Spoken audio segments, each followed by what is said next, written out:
Toddy, what's the feeling in the dressing room? Can the lads be proud of the efforts, or is there still a little bit of disappointment as well?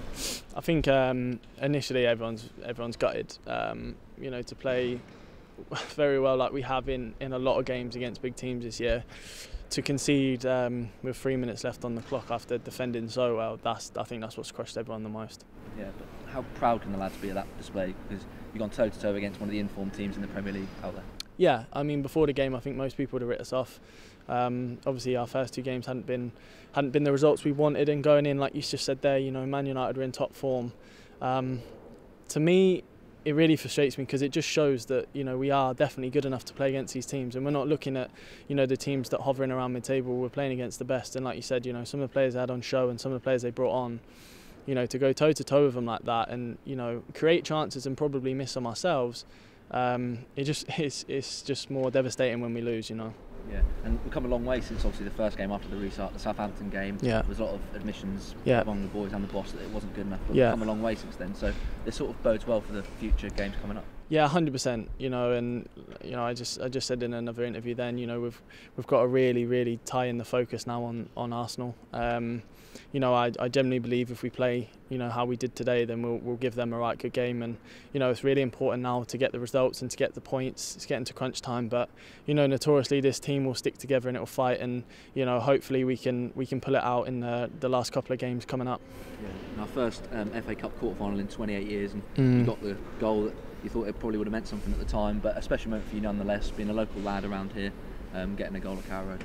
Yeah, definitely. You know, I was a little bit frustrated how I come back in against Southampton. I wasn't particularly pleased with my own performance. You know, you can be as fit as you like, but there's a football fit as well, and I don't think I was at that point. You know, today the manager's shown his faith in me again, and I'd like to say that I think I've shown that back. And it's just bitterly disappointing scoring a goal that, you know, means so much personally, and then, you know, to have it taken away from you with 3 minutes to go just crushes you. But like I said, you know, it was a good performance today, and we did really push them at times. Yeah, also at the time of scoring that goal, I bet you would have thought if the fans were inside it would have been absolutely rocking, so yeah, that's a strange feeling as well. No, definitely, you know, it would have been different here today, 100%. I've felt the atmosphere, I've seen the atmosphere. You know, Tottenham away was a fantastic example of that. The fans here, you know, they've really brought us through some games. But it is the same for everyone at the moment, so, you know, it's not...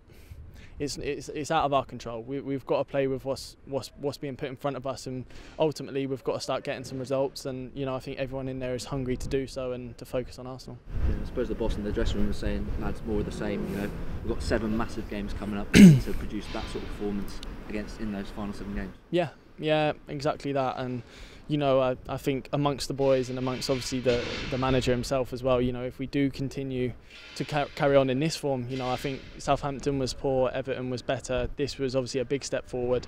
I think if we can do this again and like you say, for the next 7 games, really play at that level and that intensity, I think we'll definitely pick up some points, and hopefully it'll be enough.